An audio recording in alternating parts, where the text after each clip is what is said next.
Level 1, the unknown. You are nobody. Not in a cruel way, just in a factual way. You walk down the street and nobody looks at you. You sit in coffee shops and nobody turns their head. You post on social media and your videos get 47 views, most of them from your mom and your cousin and a bot account from Indonesia. You have a full-time job that pays your rent. You have dreams that keep you awake at 2 a.m. You spend your lunch break scrolling through the feeds of people who figured it out. You study the ones who are doing what you want to do.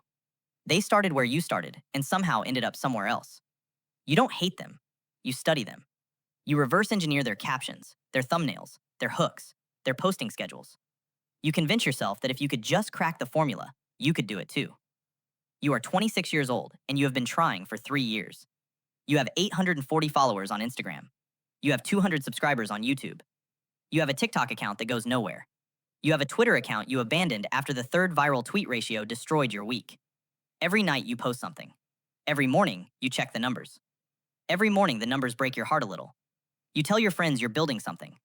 They nod politely and change the subject. Your parents ask when you're going to focus on your real career. You don't have a good answer. You have a vision. A vision isn't a plan. A vision isn't a paycheck. A vision is just a story you tell yourself at night when the algorithm has punished you again. But you keep showing up. You keep posting. You keep refining your craft in a vacuum that doesn't care whether you exist. This is the foundation. Everyone who is famous was once anonymous. Everyone who has millions of followers once had 11. Nobody starts anywhere but here. The question is whether you have enough delusion, discipline, and luck to ever leave this level. Most people don't. Most people stay in level 1 for their entire lives. They post a few hundred times. They give up.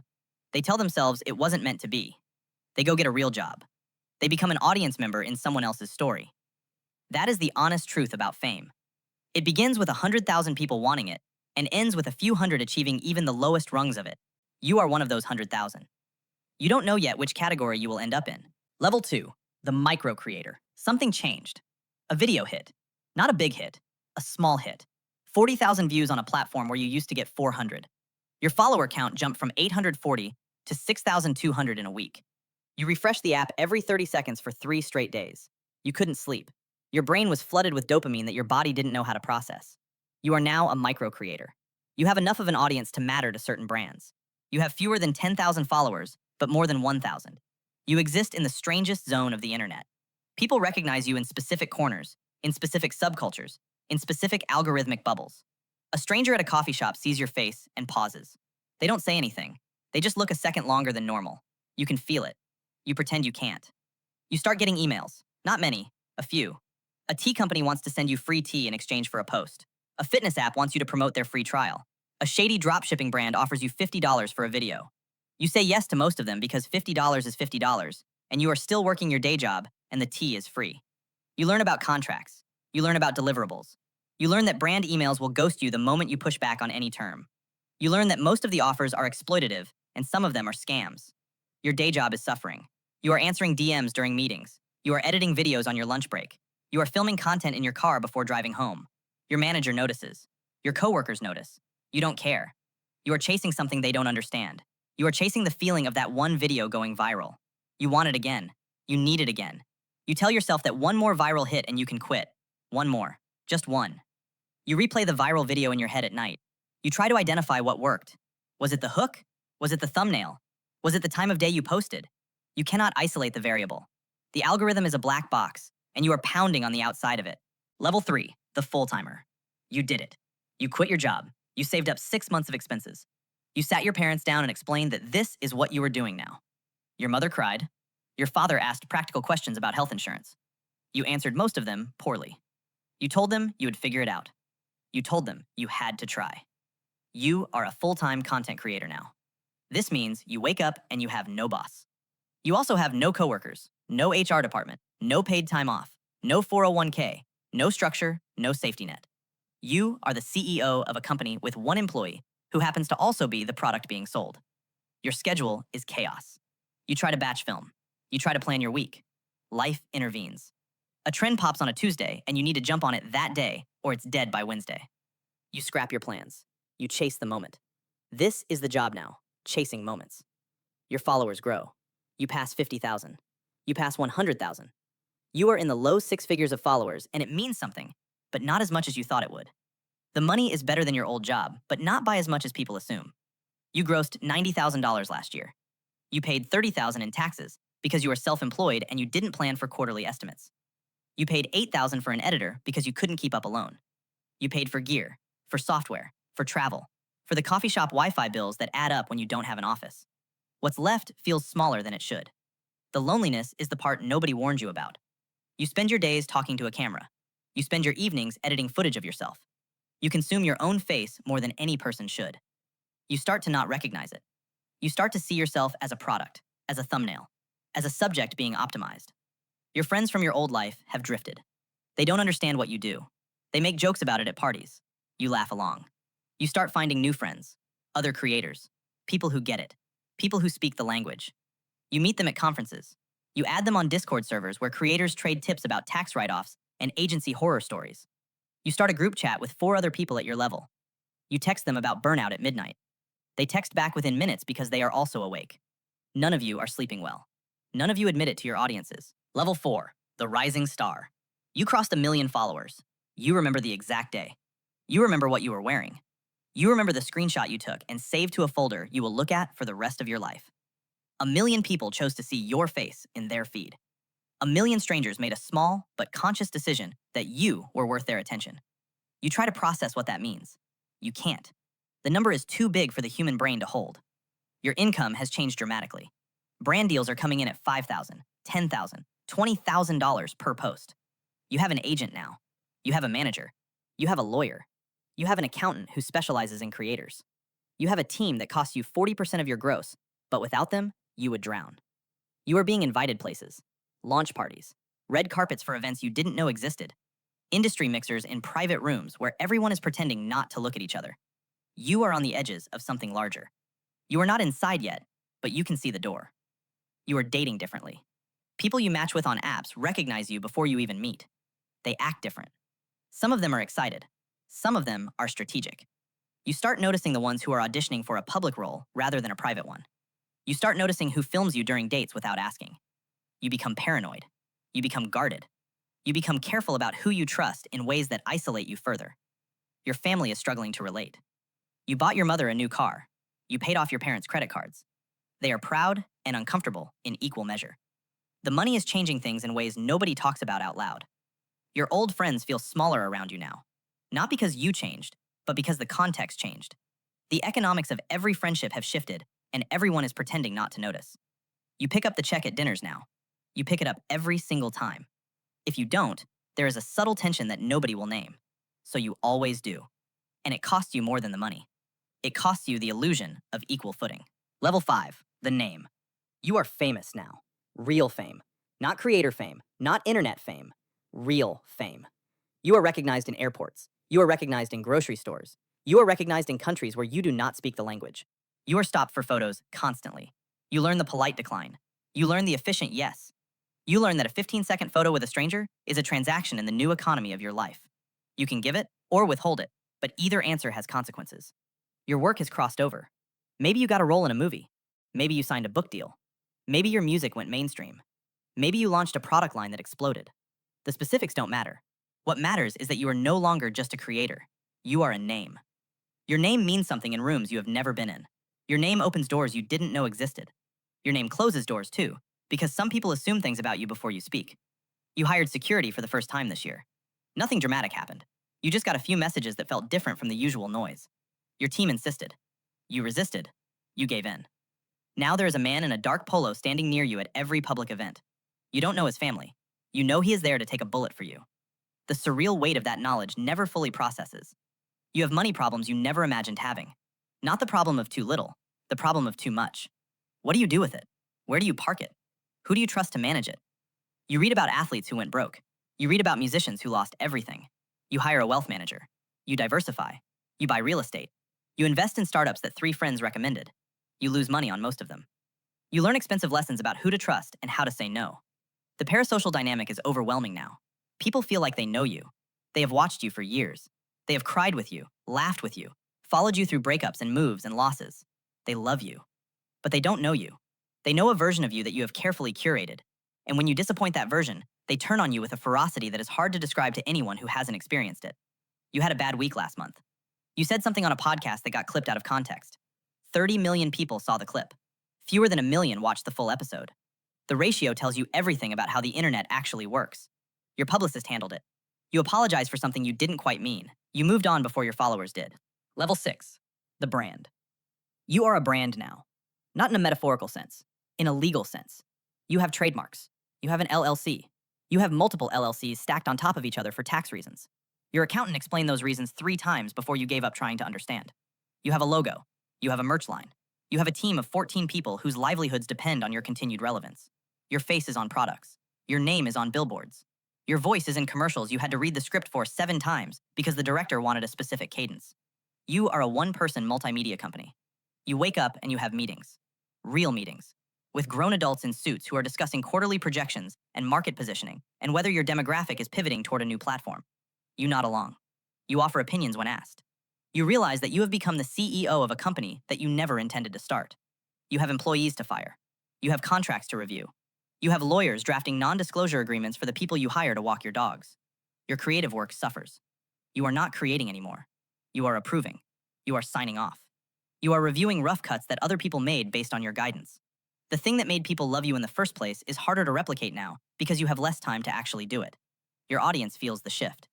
Some of them accuse you of selling out. Some of them accuse you of being inauthentic. They are not entirely wrong. You are trying to run a business and maintain a personal connection with millions of strangers at the same time. One of those things inevitably starts to suffer. You go to therapy now, twice a week. Your therapist has a client list that would surprise you.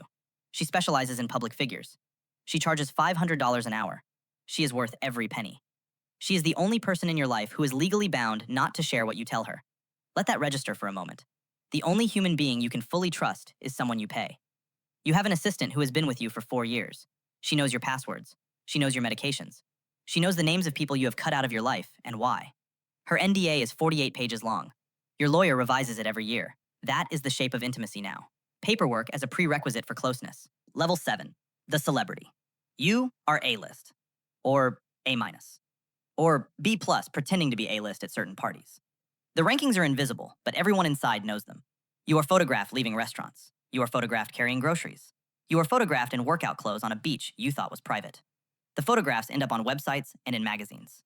Strangers analyze your body, your outfit, your facial expression, the company you are keeping. Headlines are written about you based on a 12-second video clip taken from 80 yards away. You stop reading the headlines. You stop reading the comments. You stop reading anything about yourself because the only sustainable move is to not know. You have a publicist. She costs more than most people make in a year. She controls what information reaches the public. She decides which interviews you do. She decides which invitations you accept. She has crisis management protocols for scenarios you didn't know you could be involved in. She has relationships with editors at every major outlet. She can kill a story. She can plant a story. She does both on a regular basis, and you choose not to ask for details. Your dating life is almost impossible. Every person you go out with is a potential leak. Every dinner is a potential headline. You date other famous people because the math works out. They have as much to lose as you do. They understand the terms. The chemistry is complicated by the fact that every relationship becomes a brand merger. Public perception matters. The internet weighs in. Your fans pick sides before you even post a photo together. Your family dynamics have fractured in places. Your siblings ask for things. Your cousins ask for things. Distant relatives you haven't seen since childhood surface with business proposals and medical bills and urgent needs. You have a system now. Every ask goes through a specific email. Your assistant reviews it. Most requests get declined politely. You have learned that generosity without structure destroys you. The ones who get angry about being declined were never really family. You still send birthday cards. You still remember names. But you stopped confusing kindness with access years ago. You learned that the two things are not the same. You can be generous from a distance. You have to be, or the generosity will devour you from the inside. Level 8. The institution. You have been famous for 15 years. You are no longer the new hot thing. You are something more durable. You are a name that appears in textbooks about your industry. You are referenced by younger people who cite you as an influence on their own careers. You have shaped a generation of work that came after yours. Your early content is taught in classes. Your catchphrases have entered the language. You have received awards that you used to watch being given out on television when you were a kid. You sit on boards. You have honorary degrees from 3 universities. You give commencement speeches. You have a foundation that gives away 7 figures a year to causes you care about. You are establishment now. Some of your fans from the beginning resent this.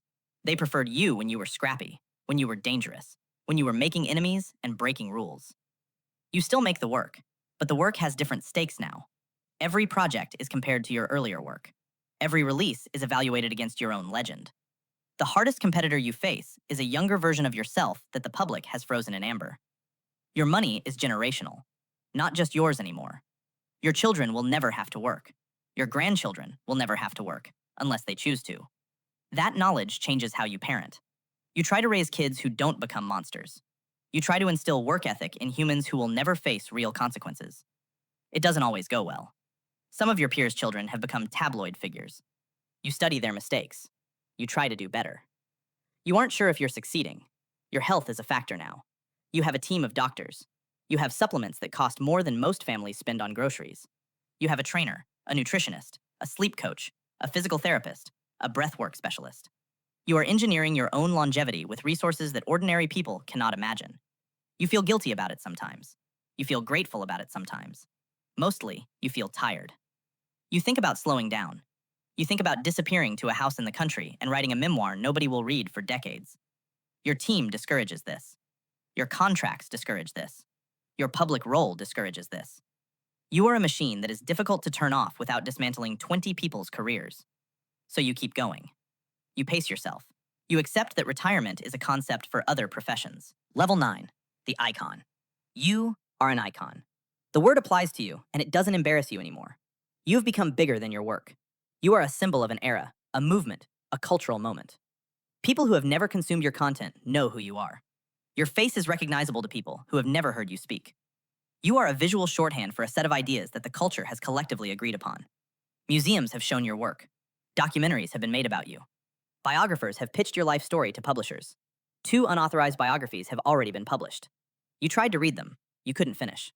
Seeing your life narrated by strangers who weren't there is a specific kind of disorientation. They got details wrong. They also got details right that you wish they hadn't. The parasocial weight is immense at this level. People feel ownership over you. Strangers feel entitled to your time, your words, your opinions on every issue in the news cycle. Silence is interpreted as complicity. Speaking is interpreted as opportunism. There is no neutral position available to you. Every choice gets read as a statement. You have become an optical illusion. You are simultaneously more visible and more invisible than you have ever been. You appear everywhere. Billboards, magazine covers, social media feeds, television programs, news segments. But the actual you, the person underneath all that visibility, is more hidden than ever. You live behind gates. You travel in private vehicles.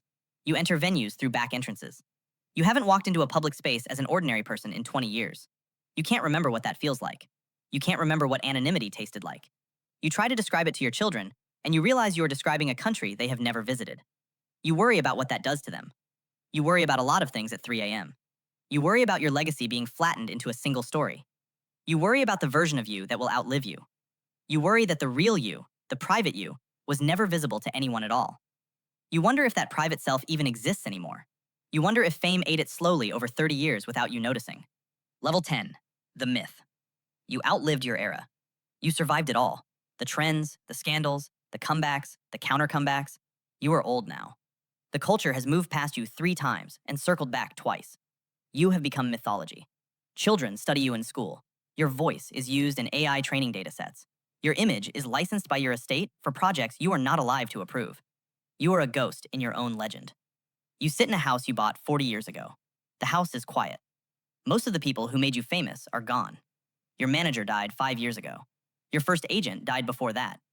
Your oldest friends are in assisted living facilities or buried in cemeteries you visit less than you should.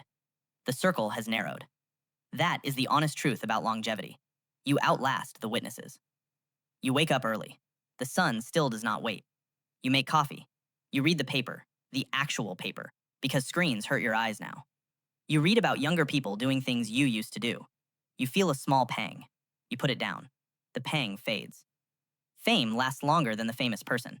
That is the deal you signed without reading. Your name will exist in archives after you are gone.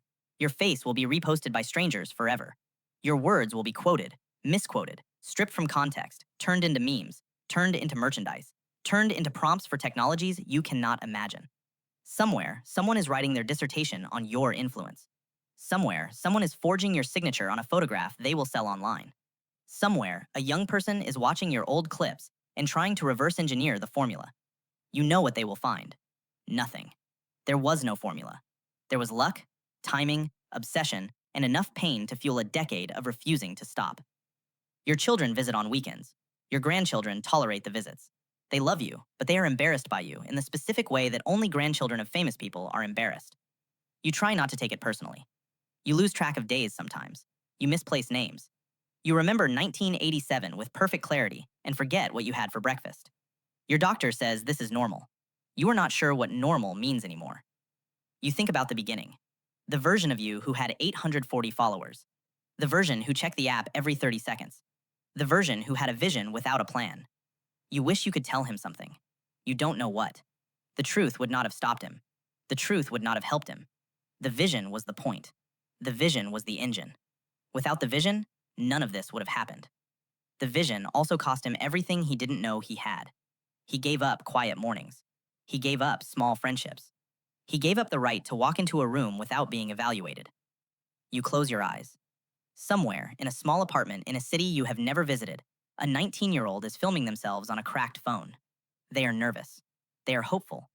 They have 47 followers and a dream, and no idea what they are about to sign up for.